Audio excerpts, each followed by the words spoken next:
Hello everyone, Kevin Gooch here. Thank you for your time today. I wanted to talk to you a little bit about the work of the 100 Black Men of Atlanta, Inc. We are a 34-year-old organization that focuses on mentoring and making a difference in the community. We are a volunteer-led member organization with a roster that begins with Hammer and Hank Aaron and ends with Ambassador Young. And we have a lot of legends and titans of industry in between. And the common theme amongst these men is that we all came together to lock arms and truly make a difference to impact our community through mentoring, because what they see is what they will be.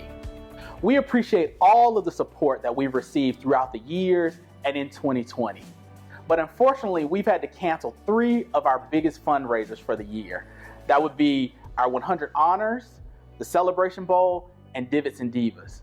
And so as an organization, we need your help. We need more help. If you want us to continue to provide the programming that we've been delivering to our young people, if you want us to continue to deliver on that promise that we've made to positively impact the community by making a difference in the lives of the young people in these communities that are often left behind, these vulnerable young people, please support our organization. You can go to our website, you can make a donation there. You can connect with our members, you can call our office, and we will be happy to have you in the fold with us, supporting us, investing in us, so that we can do the same for the young people that we serve in this community that we serve.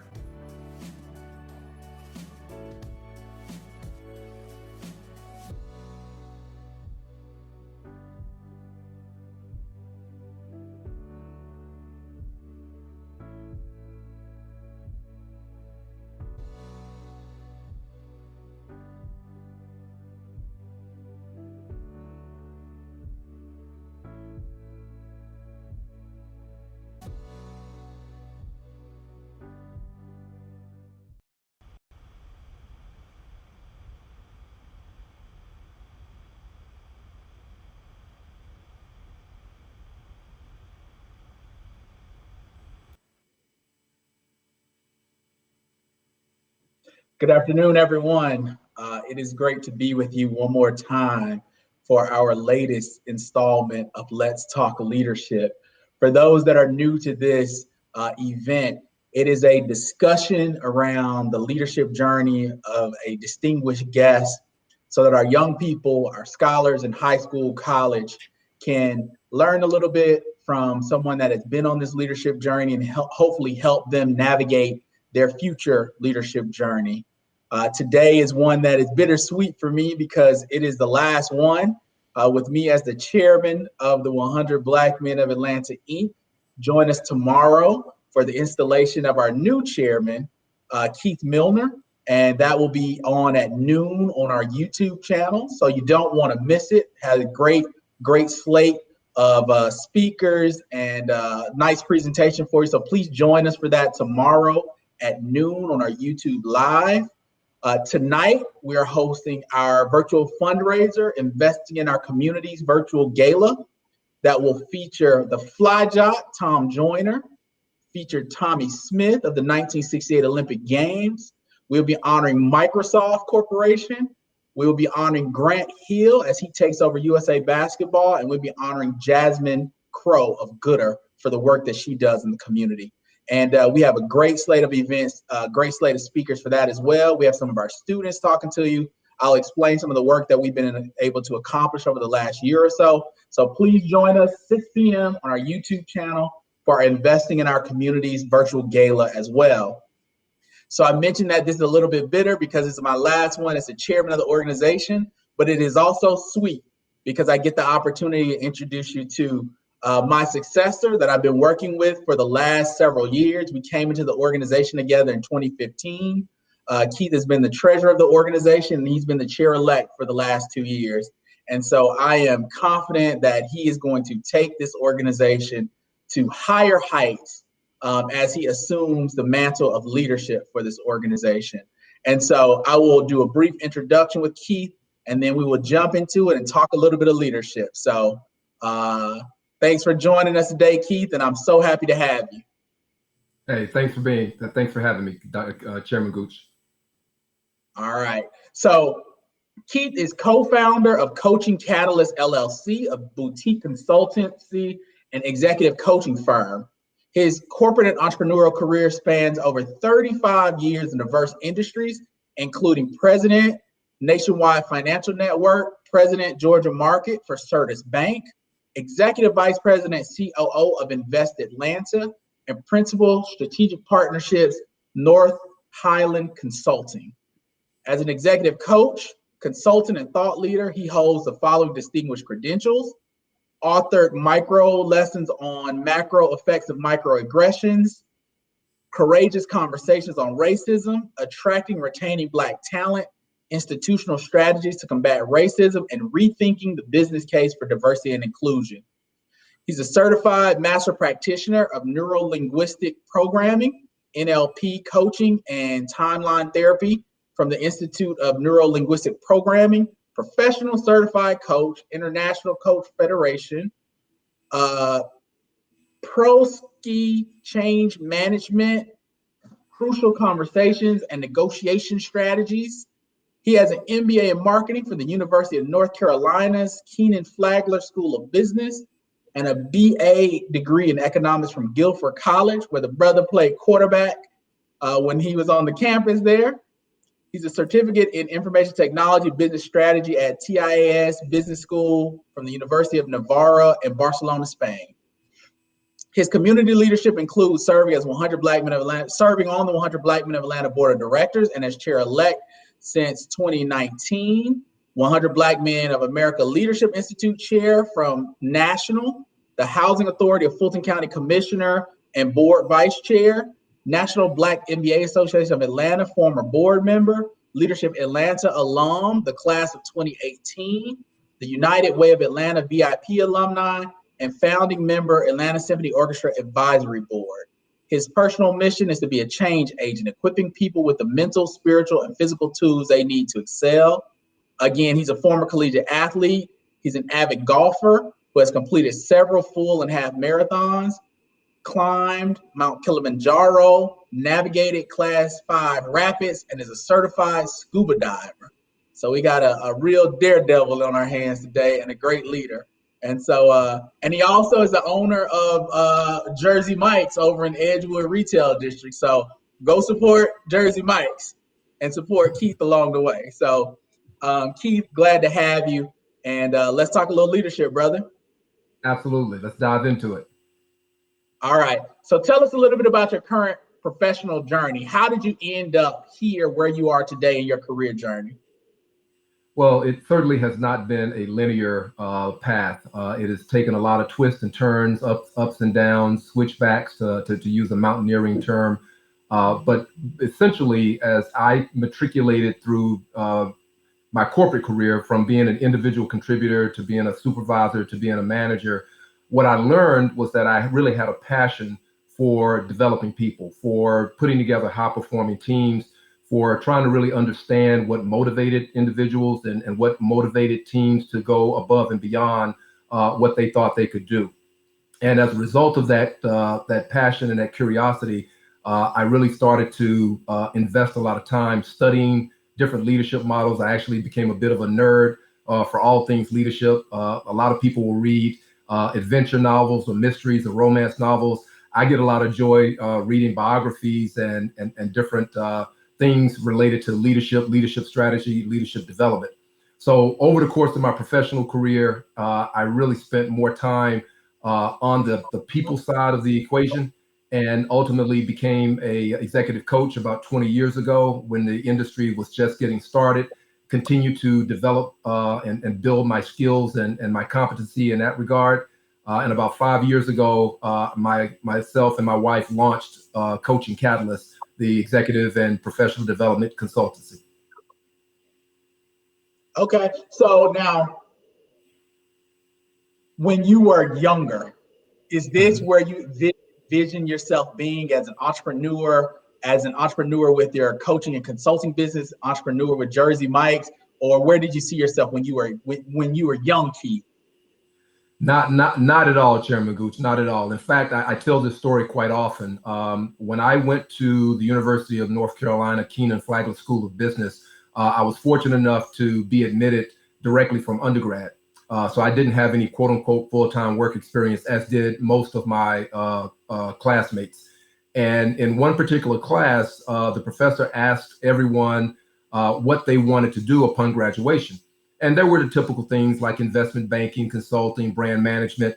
But a number of my classmates said this word that I had never heard before, and the word was entrepreneur. So as a 22-year-old coming off a small farming community in rural North Carolina, I'd never heard the word entrepreneur. I didn't know what an entrepreneur was. So when it got to me, I just, in a very naive fashion, said, well, I don't know what an entrepreneur is, but when I graduate, I'm going to get a job. And that, I think, is a manifestation of the lack of exposure that I had growing up and just my limited mindset. So my journey to entrepreneurship has been a long and winding road. And over time, I started to have more exposure to different types of entrepreneurs, whether they were, startups or business owners, individuals who had purchased existing businesses, those who had gotten into the franchise arena, and then recently the technology arena. And just over time, my risk tolerance changed, and I really became to embrace the independence and having confidence in the skills, knowledge, and abilities that I had acquired over the arc of my professional career, and said, I think I can do this on my own and make a decent living. Was there a moment when the light bulb went off and you said this was the right fit, or did it build over a long period of time? It was both. It actually built over a long period of time. I'll tell you, one of the big inflection moments for me was probably about 15 years ago. Up until that point, for whatever reason, my definition of entrepreneur was someone who came up with some bright idea that had never been done before, kind of a white page orientation, blue sky, if you will. Someone had to go out and raise money to get funding, and none of those things really fit with my skill set or even with my personality. But then some friends of mine came to me and said, hey, we're going to look at some franchise opportunities. And, do you want to invest? And I said, sure. And so that opened my eyes to the world of franchising. And from that point on, then I became aware of the fact that there are any number of small business owners out there who have existing operations. And at some point, they decide to sell, they decide to exit. Mm-hmm. So you didn't have to start something from scratch. You didn't have to have that, that innovation idea. You could just invest and buy an existing business, which I knew how to do because of my corporate career. I understood finance, accounting, marketing, supply chain, operations, all of that stuff. The things that you have to apply, those skills that you have to apply, whether you're running a 2-person shop or you're running a 200-person shop. So yeah, there was definitely an aha moment about 15 years ago that, I didn't have to come up with a better way to slice bread or to reinvent the light bulb in order to be an entrepreneur. So I know your days are sort of action-packed. So what is a day in the life of Keith Millner like? Wow. Well, I believe in the power of positive habits, and I believe in the power of routine if it's the right routine. And this comes from all the years that I played organized sports. I'm a firm believer in the old notion that, you play like you practice. So every morning I typically am up between 5:30 and 6 o'clock. I go through a morning meditation ritual. I do some stretching, grab a cup of coffee. And then I go work out for about 45 minutes to an hour. I'm usually at my desk around 7:30, returning emails, prioritizing how my day is going to go. And from that point on, it's just a question of whether it's, dealing with clients, existing clients, or doing business development. I may have to run over to the store to make sure that, everything is set for the day. Oftentimes we have individuals who will not call in or call out sick, and maybe I have to go make sandwiches for a couple of hours just to until the next shift comes in. I'm back in the afternoon. I normally don't eat lunch. I usually will grab a snack somewhere around 2 or 3 o'clock, continue with client engagements. And I usually knock off around 6 o'clock, try to go for a walk, try to take a break, spend some time with my wife. And usually around 9:30 or 10 o'clock, I'm back at my desk and I'm trying to get in another 3 hours preparing for the next day. Whether that's writing letters or putting together presentations or reading. So my days usually go from about 5:30, 5:45 until around midnight every day. What do you enjoy most about your day? The variety, absolutely the variety. At any given moment, I might be working with a CEO on a strategic issue and providing my perspective and advice. As I said, then I may have to run over to the Jersey Mike's location, put on an apron, make up a couple of subs, and maybe sweep the floor, check inventory, come back home, do some reading, and then talking with maybe some of the constituents with the 100. Putting together plans and working on fundraising, whatever the case may be. But I am a lifelong learner. I'm not the type of guy that can just sit and do a routine, day after day, hour after hour. So I love the flexibility. I love the mental challenges. I love being able to flex and stay engaged on a number of different fronts, whether it's manual labor or actually sitting and trying to use some of the intellectual horsepower that I've attained over the years to help someone else become a more effective leader. What role did mentors play in your professional journey, and how did you get the most out of those mentoring relationships? I'm sure, like a lot of people, I have been directly and positively impacted by a number of mentors over the years. Most importantly and most impactfully, when I was at Guilford College. Guilford is a unique institution. It's a small liberal arts Quaker institution with only about 1,500 kids when I matriculated there. And there were only about 55 African-American students in the organization. And I was fortunate enough that Guilford had invested in a Black psychologist, a gentleman by the name of Dr. James K. Gripper. And Grip actually worked with me from the time that I was a freshman until the time that I was a senior, pouring positive thoughts, reaffirming thoughts into my head. He would tell me at the beginning of every session, at the end of every session, Keith, you are predestined for success. And I didn't know what that was. I didn't know what he was doing, but he essentially reprogrammed me and gave me the confidence and the tools to be able to go forward, take risks, to meet people, to lean into the God-given talents that I had. And he just really molded me into a young man who was genuinely confident and gave me the tools to go forward. In my professional journey, I've had, minority and majority people take an interest in me, take me by the hand, point out when I was failing, when I wasn't doing the right things, as well as giving me pats on the back and encouragement when I was doing the right thing. People who pointed me in a different direction and helped me expand my thinking. So mentoring and mentors have been critical to helping me achieve the success that I've achieved thus far and continues. I have a number of different mentors now from a number of different walks of life.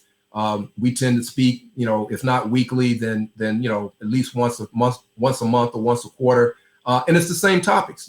What are you doing? What risk are you taking? Are you investing? Are you putting the time in to get better? Are you networking? Are you giving back?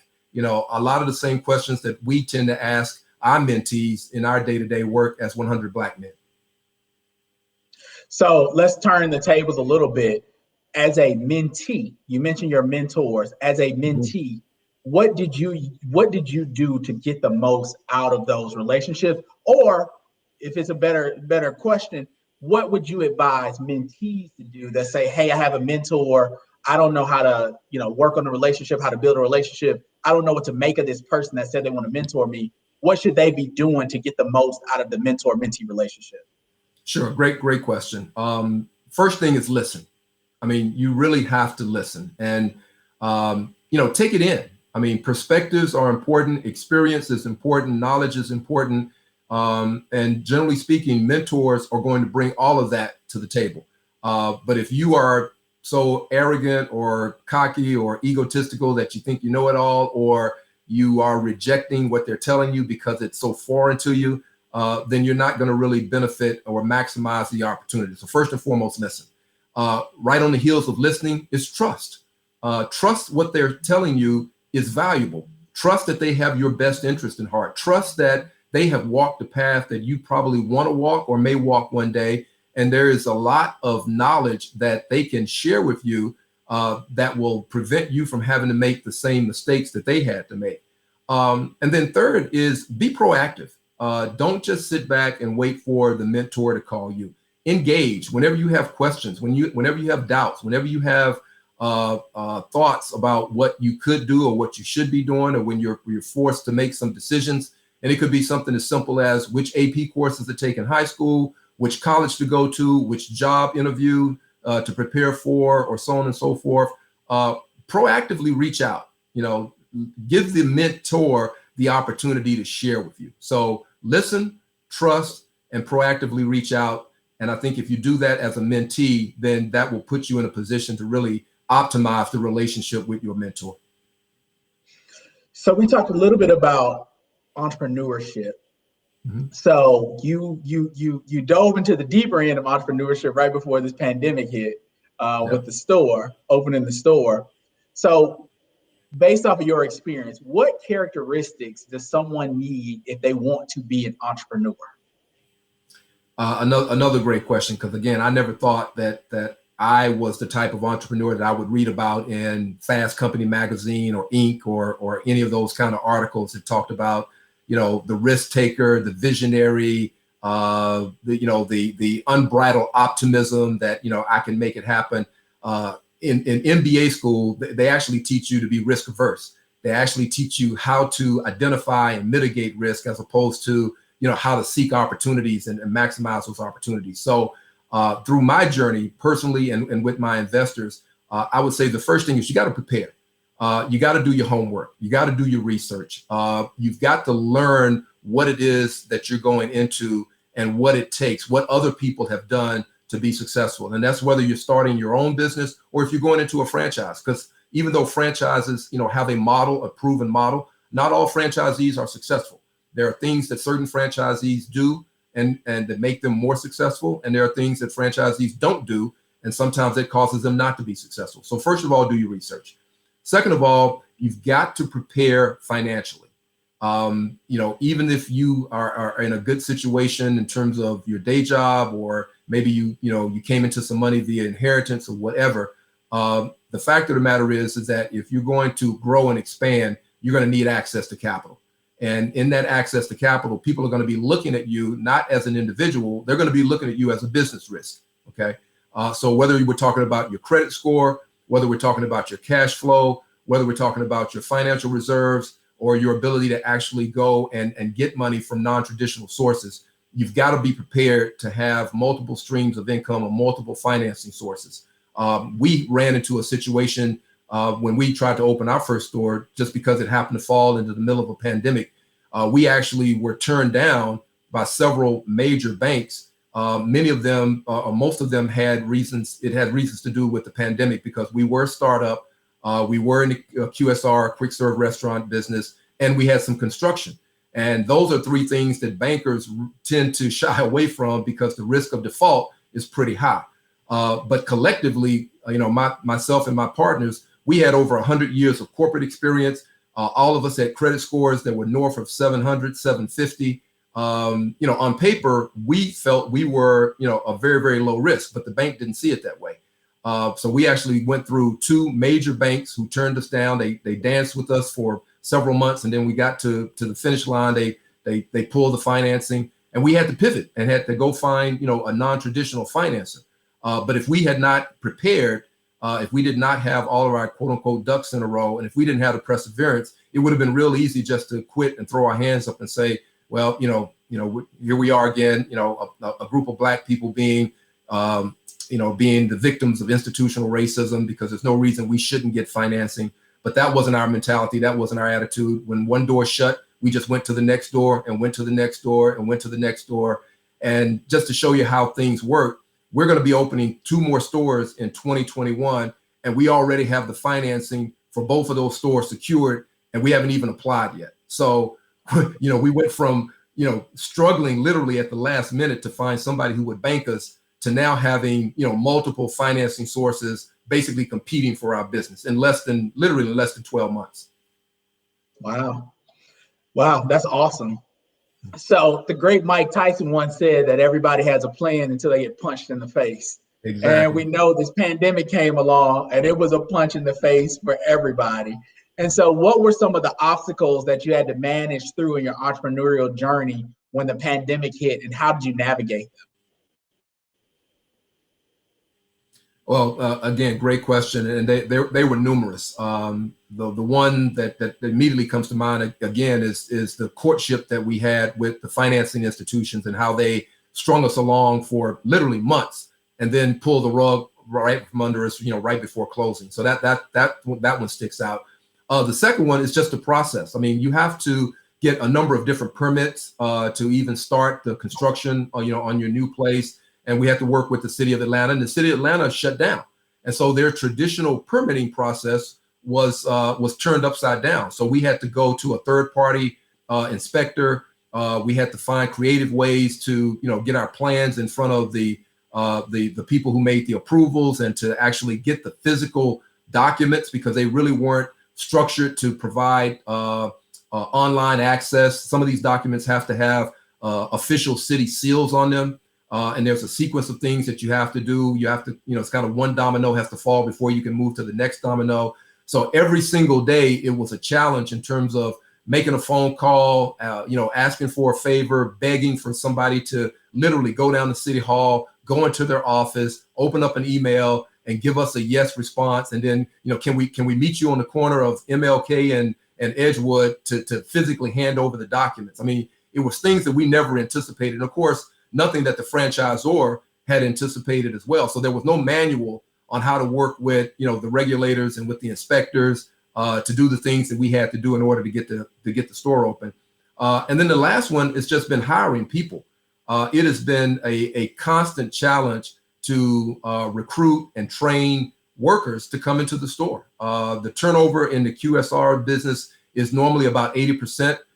Since the pandemic has hit and the enhanced unemployment benefits and other things that are going on, that number has skyrocketed to about 92, 93%.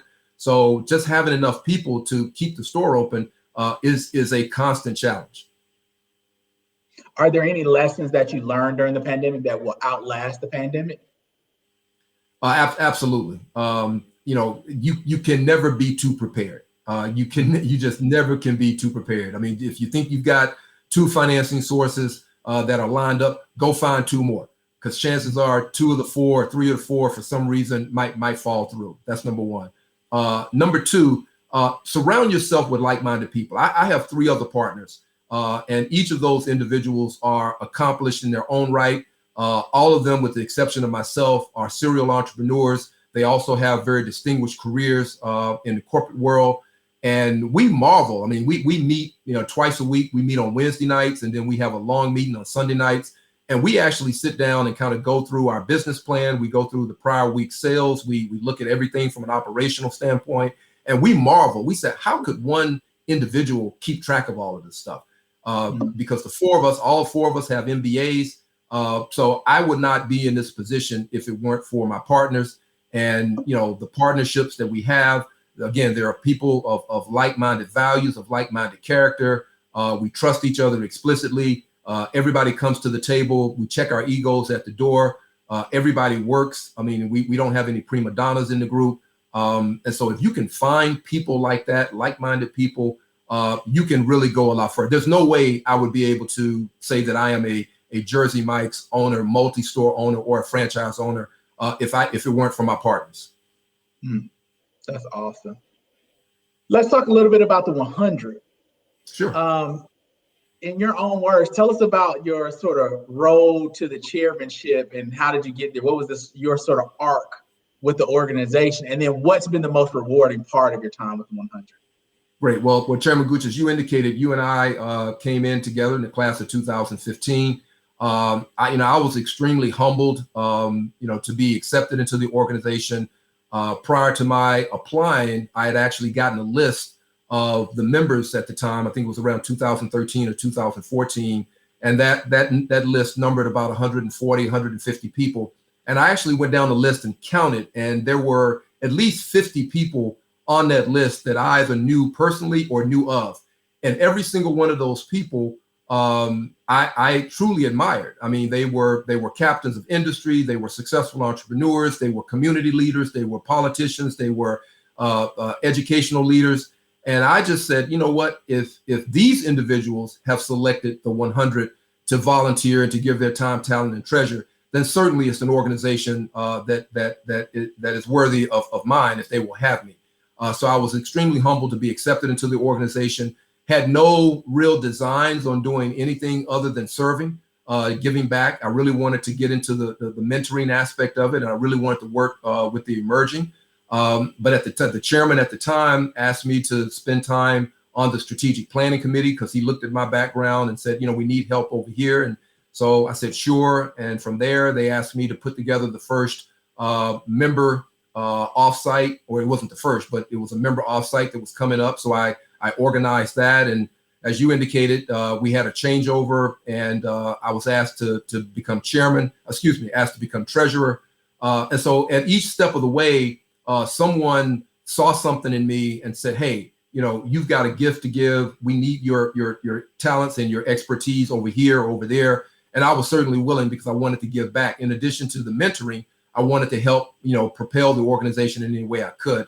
And so it was during my time as treasurer that I actually started to think about, maybe taking on a greater leadership role, and, do a lot of soul searching and reflection and prayer. Talked it over with my wife and said, look, if I do this, it's a 6-year commitment. As you know, our process, which is a brilliant process, the chair-elect serves for 2 years, then they serve as chair for 2 years, and then you serve as chair emeritus for 2 years. So it was going to be a 6-year commitment. And one of the things that I'm all about is, being a man of my word and doing things 100%. And I said, okay, if I'm going to go down this path, I got to make a 6-year commitment. And there's no way I could do that without the love and support of my wife. And so she said, yes, if that's what you want to do, I'll stand behind you, and decided to run and was fortunate enough to be elected. That great story. So what has been the most rewarding part so far? I tell you, it's been a number of different things. I mean, quite frankly, just every time that I'm interacting with my mentees, be they, the best academy students or my emerging mentees, or just, other people in the organization who will have an opportunity to call and ask a question. It's those relationships, because I think many of us take for granted the things that we can give back, even if it's just an encouraging word. I can't tell you how many times people have said, hey, Keith, I was feeling down that day, and we got on a Zoom call, and I saw your smile, and it lifted me, and you said something that put me in a different frame of mind or whatever. And I was completely unaware, right? So just being around, again, like-minded people who have the same passion for the mission of the organization, and having an opportunity just to give back in ways, quite frankly, that oftentimes I'm not even aware, is that constant reinforcement that I'm doing the right thing, I'm where I'm supposed to be. So that's probably number one. And number two. Number three is watching the evolution of the organization. I mean, under your leadership, under Larry Johnson's leadership, some of the trials and tribulations that the organization has gone through, and every organization goes through evolutionary changes. And that's one of the things that's challenging about being a leader. You have to be able to flex. Sometimes you have to be an autocratic leader. Sometimes you have to be more of a delegator. Sometimes you have to be a visionary and excite people. Sometimes you got to roll up your sleeves and get down into the tactics and just get your hands dirty. There's no one leadership style, but since we've been involved in the organization, we've gone from really struggling, quite frankly, with where we were landing from a financial standpoint. We had some attrition in our membership. We had some turnover in the executive director's position, to now, under your leadership, being in the strongest financial position that the organization has probably been in the past decade, having upwards to 175 financial engaged members, having a robust diversity of programs that went beyond kind of our core offerings. The organization is just flourishing, and so I'm excited to be able to step in an organization that has got some wind at its back, got a lot of momentum, and hopefully I can continue to build upon that momentum and multiply the successes with the new board members, with the new committee chairs, and build upon the successes that you've ushered in. Appreciate that, brother. So it sounds like my next question was going to be, tell us about your leadership philosophy, but it sounds like your leadership philosophy is whatever philosophy is needed in that situation to get the most out of the folks that you're leading. Absolutely. I mean, I think leadership is an overused word, but it's a very important word. And there are, if you talk to organizational behaviorists or social psychologists, they'll tell you that there's 10 different types of leaders out there, leadership styles or whatever.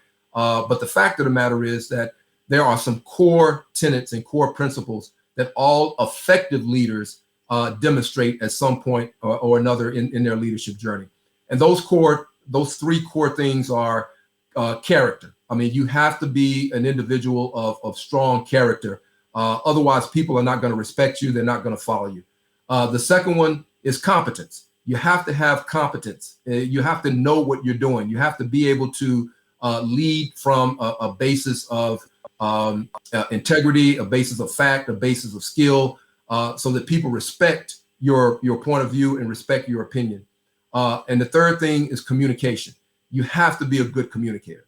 You have to be able to listen. You have to have the ability to discern when people are giving you advice that you need to listen to, as opposed to the direction that you think you need to go in.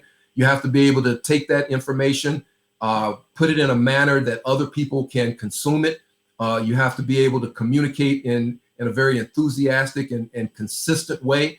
Adults tend to need to hear things 10 or 12 times before it resonates with them. You can't just say it one time and walk away. You can't just send one email and say, hey, I got that out there. You really have to be dedicated and committed to constantly communicating, and not only good news, but not so good news, because life does not always come wrapped in a bow, with Skittles sprinkled on top. So if you're only the individual who only brings good news and you never bring any bad news, your credibility is going to be questioned off the bat. So character, competence, and communication, I think, are three of the core behavioral elements of any successful leader. And beyond that, it really depends on the situation. I've had the benefit over the arc of my career to lead organizations through economic busts and through economic bear markets and through economic bull markets. And I tell you, it's a different skill set when you're struggling to keep clients, when your top line revenue is being squeezed by competition or regulatory changes, and you really have to focus on the expense side, as opposed to when you've got a product or a service that is in high demand and you can just sell just by showing up. It's very different in terms of what you have to do as leaders. It's very different when you are in a situation when there's no clear strategy in terms of where the organization needs to go, and trying to put something in place that will resonate not only with your employees or with your volunteers, but also resonates with the marketplace. And it can be lonely out there because you can have 15 different people with 15 different points of view. But if you're sitting in the big chair, if you're the leader, you're the one who has to make that decision. And you have to make it in a competent manner where people really believe that you have done the homework, you've done the research, you've talked to a number of people, and you have set a course that is the best possible course for the organization at that particular time. And just accept the fact that not everybody's going to get on board with you. But that's okay, because sooner or later, they'll come back around. Yeah, I tell you, when I was the Student Bar Association president out of UGA Law, my roommate's dad was a state representative down at the Georgia State Legislature, and he said what he learned from his dad is you will never make everybody like you. Don't even try. What you need to do is focus on making sure a majority of the people like you a majority of the time. Because that majority isn't going to like you all the time. They're going to fall off, but you just got to replace the ones that fall off and ensure you can keep a majority of the people that like you a majority of the time. Yeah, no, that's great advice. And I tell my mentees and other people who ask the question, it's not about being popular. To me, it's about being respected. Popularity is fleeting. I mean, if you want to be popular, run for Mr. Congeniality, or I don't know, become a paparazzi. I don't know what it is, but if you're going to be a leader, it's not a popularity contest, because inevitably you're going to have to make some tough decisions. And to your point, there's always going to be people who disagree with you, and you can't satisfy everybody. You can't make everybody happy, and that's not really the mission. That's not really the goal. The goal is to make the best decisions with the information that you have available at that time, always keeping the mission of the organization first and foremost, being consistent with the values of the organization, being consistent with your own values. And if you can do that over time, your decisions are probably going to pan out more times than not. And when they don't pan out, at least people understand that you were coming from a basis of integrity. You were coming from a basis of what was in the best interest of the organization. And with that, they can respect your decision and respect the fact that nobody gets it right all the time. Correct. Yep. And so now you mentioned you were a leadership nerd at a certain period. Were there any books that stand out that you would recommend to people that are beginning their leadership journey or on their leadership journey? Absolutely. I think you can see in the background, and this is not a virtual background. This is actually a small portion of my library. I started my leadership journey by reading a book called The Road Less Traveled by F. Scott Peck. And that book essentially was about leadership of self.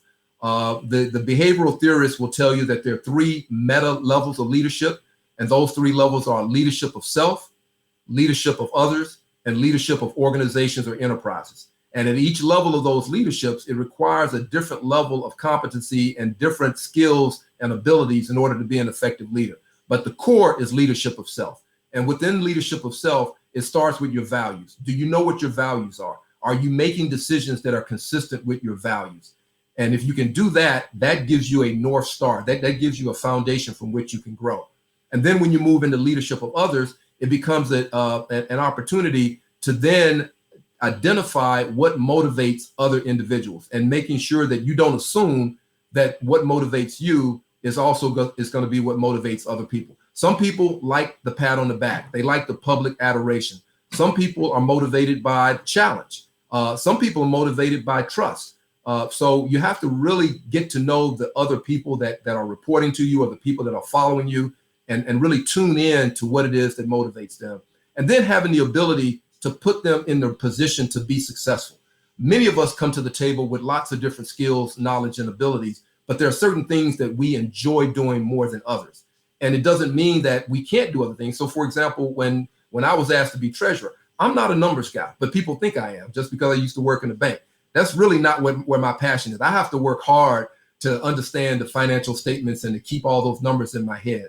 However, that's what was needed at the time. And I was asked to do it and I was happy to do it. But as a leader, if you are putting together consistently high-performing teams, then chances are you know the people on your team well enough to be able to know not only what they're good at, but what they're passionate about. And if you can put them in that position where they can operate around their passions, then you're going to get a multiplier effect. They're going to go above and beyond what is necessary. And if you can get 5 or 6 or 7 people doing that, then you will have a high-performing team. And then leadership of enterprises and organizations then requires another level. And that's the level of being a visionary, right? Because typically you're going to have individuals who are taking care of the day-to-day. They're taking care of what's happening, what needs to happen next month, next quarter, maybe even for the next half year. Your role then is to anticipate what's going to be happening and what's going to be needed 12, 18, 24 months down the road, and to start to put strategies and tactics and resources in place to position the organization to continue to excel at a time in the future that your other leaders that report up to you are not even thinking about. So leadership of self, leadership of teams, and then leadership of organizations. Okay. So, and I've said this before, I truly believe that leadership is a willingness to fail publicly, right? You're out front, things go bad, you get all the smoke, things go good, you have to distribute all the credit and make sure everyone else feels the love. And so, it's risky business because there's no cover. When you're in charge, there's no cover. If it goes bad, it's on you. So leading a bunch of alpha personalities in the 100, of course, will be a challenge that I know so well.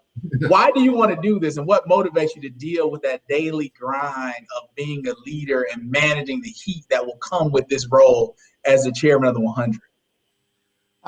Well, there's a couple of answers to that question. One, my first leadership opportunity was playing sports. I'll never forget it. I think I was 12 years old. I was at the local boys club. I went out to play football, and there were some adults standing on the sideline, and they were picking individual kids to be on their teams. And, some guy picked me to be on his team, and he handed me the football and said, "You're going to be the quarterback." Now, I have no idea why. Out of all the kids, he could have said, "You're going to be the running back, you're going to be the tight end, you could be anything," but he handed me the football and said, "You're going to be the quarterback."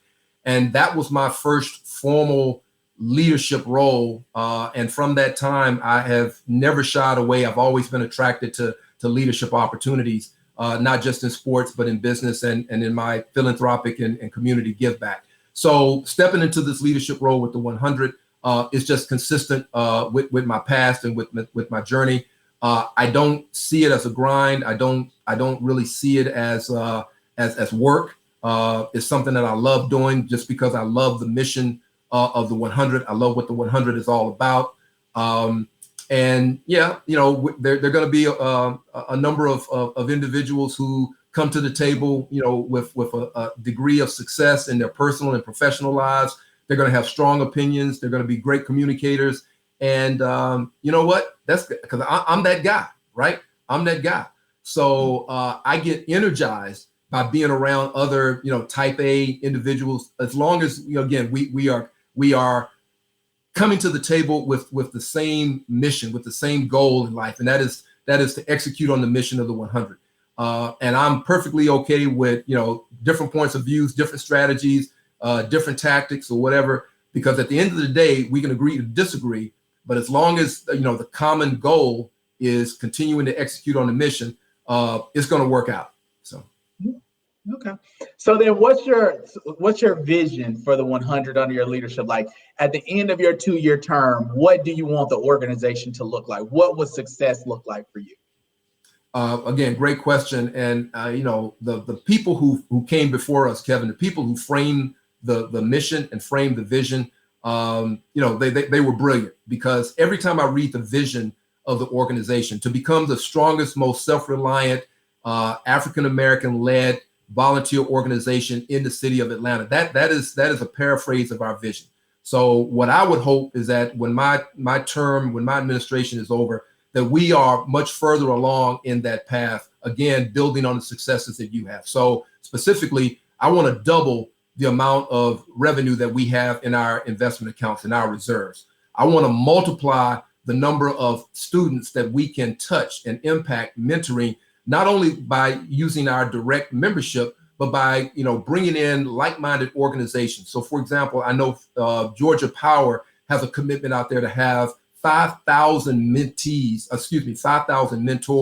over the next 5 years. We are the preeminent mentoring organization, not only in the city, but in the region. And I would arguably say in the country, because the 100 of America has over 104 chapters around the United States and in the Caribbean and in Europe. So we have a model, a proven model that works. So I want to lean into that model. I want to lean into the collective success of 100 of America and the 100 of Atlanta, and be a thought leader and to be a catalyst for bringing other like-minded organizations, be they corporations or funders or nonprofits, into our fold and leverage our expertise in how we go to market. And then last and certainly not least, I want to multiply the member value proposition, because there are any number of reasons why an individual would choose to give their time, talent, and treasure to the 100. Not only about the mission itself, but also about professional growth and development, about being around other individuals who can take them to another level wherever they want to go, whether it's in the corporate world, in their corporate career, or in the entrepreneurial world, or whether they're looking to do something completely different and go into the philanthropic arena, or even in the world of politics. We have thought leaders and giants and experts in our membership ranks across every profession you can imagine, across every walk of life. And so there's a tremendous amount of untapped intellectual capital, intellectual property that resides within our existing membership. And I want to be the leader that puts policies and procedures in place that unleashes that and multiplies the value of being a member of the 100 above and beyond our commitment to serving and beyond our commitment to giving back. When you read my bio, you mentioned, my personal mission statement. And so this is a manifestation of my personal mission statement, which is to be a change agent, giving people the physical, mental, and spiritual tools they need to excel. And so I want to apply that across the existing and future membership of the 100 so that everybody can excel in whatever arena of their choosing.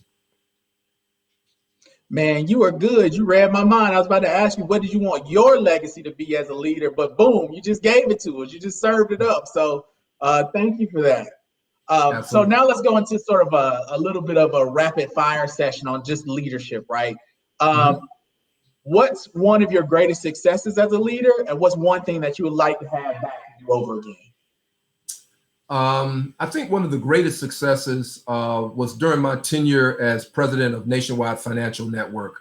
That was a $2 billion organization, about 1,800 individuals that was in my organization. And when I took it over, it was floundering. There was a perception inside the organization that we were actually losing money, which actually turned out not to be true. Morale was extremely low. The CEO and the board were really, 1 or 2 quarters away from shutting down the organization and selling off the assets and divesting everything. And so one of the first things that I did was that I did not accept on face value the SWOT analysis that was handed to me. I did my own research. I dug into the numbers. I actually hired a forensic accounting firm to come in and help me unravel the finances. And what we found was that not only were they wrong, they were 100% wrong. This division was actually a cash cow for the corporation. It was just some internal decisions that had been made about how they chose to allocate expenses and how they chose to distribute the profits that caused there to be this, I'm going to say this urban myth that the organization was losing money. So I was able to fundamentally change the narrative and change the fact base about what was really happening. And I used that to then embolden our employees and embolden our leaders to say that, we can take this even to another level now that people understand that we are not a drain on company resources. And then I challenged everybody to really question their commitment to the organization because there was a lot of, I'm going to call it rear view mirror thinking. There was a lot of finger pointing and a lot of, well, in the past, we used to do this, and in the past, we used to do that, and we're not doing that anymore. So one day I just came up with this little quote that I used to kind of negate that negative thinking. And my little quote was, well, that sounds like a BK kind of an order. And BK does not stand for Burger King. It stands for Before Keith. All right. So if you want to continue to look in the past and deal with what happened in the past, then that's okay. But we're going forward, right? Because that's some BK stuff. All right. And I'm not about, Before Keith. I'm here now. This is where we're going. This is the vision. And we can all be more prosperous. We can all make more money. We can all, achieve our career objectives if we pull together and move in this new direction. And so that was a huge cultural change that wound up actually having business impacts as well. So I'm really most proud of that. On the flip side, I will tell you that, probably one of my biggest career failures was in that same organization because I was very, very task oriented. And that was an organization that had deep cultural norms. And I was the first African-American to be hired in a P&L role from outside of the organization. I was the first Section 16 officer in the corporation. I was the first African-American SVP and president of a division. So I was an outsider. And even though, people respected my business acumen, they respected my passion, I was not one of them. And I had an attitude, quite frankly, that I didn't care. I didn't come there to be one of them. I came there to run a division.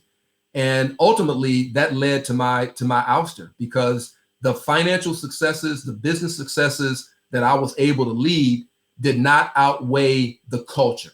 And I never accepted and never became part of the culture. And so it's a widely known quote, but I will tell people who are listening now, culture eats strategy for breakfast. And if you can't tie in and understand the culture of the organization that you're trying to lead, you will not be successful. You will not be successful.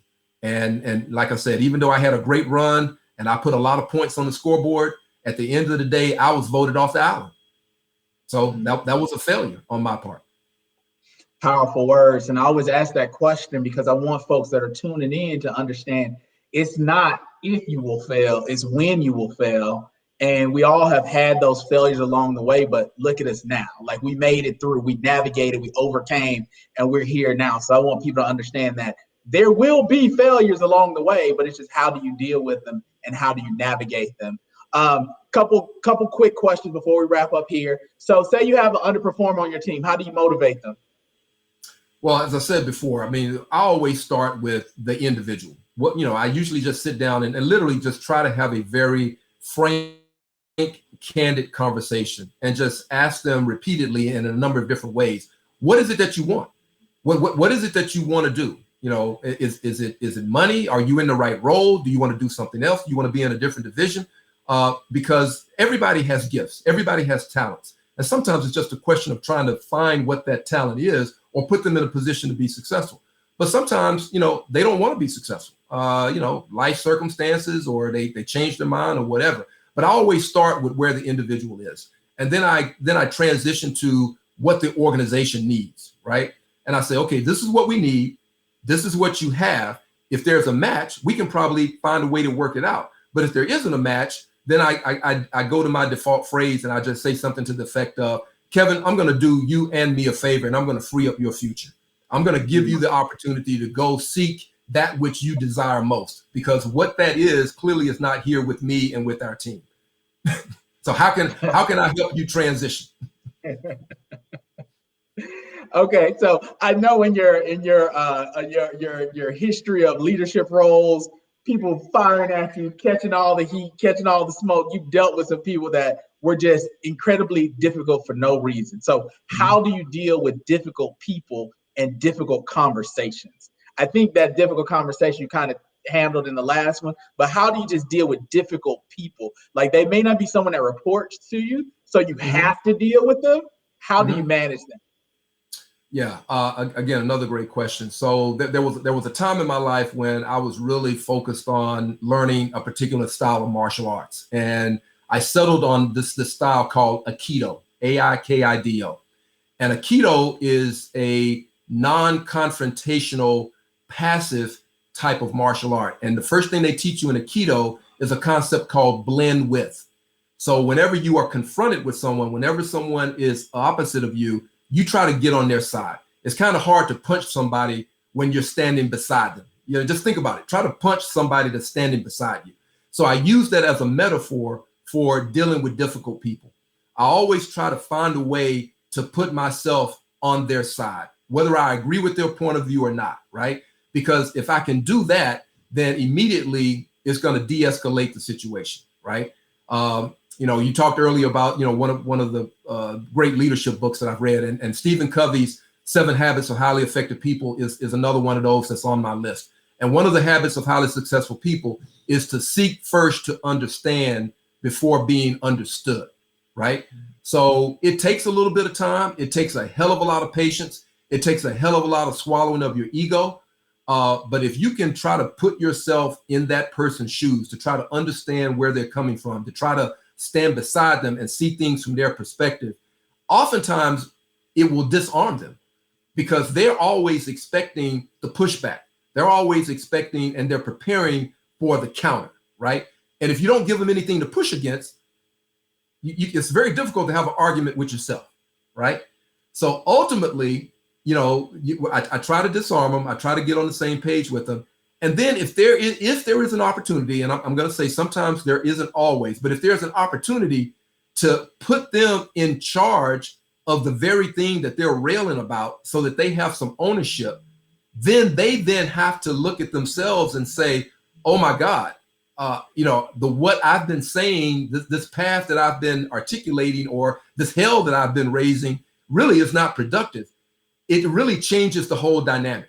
So it's about giving up control. It's about being vulnerable. And it's about trying to swallow your own pride and ego to put yourself in their position, with the whole purpose of really not trying to neutralize them, but trying to find a way to engage them on their terms so that they can then give their gifts to the organization or to the problem.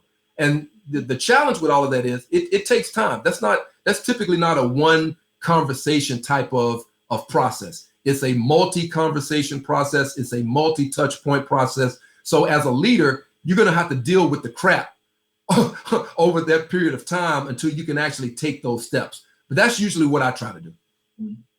Very insightful and beneficial. Very insightful. So my last question for you is, I guess you would say it's a 2-part question. You have a college student that is embarking on their leadership journey. You have a 30-year-old young professional that's embarking on their leadership journey. What advice would you give to that college student about being an effective leader? What advice would you give to that young professional about being an effective leader? And it may be the same, but what advice would you give those two people? Sure. So for the college student, I cannot emphasize enough the importance of networking. Relationships. I mean, build relationships, build personal credibility with people before you need them.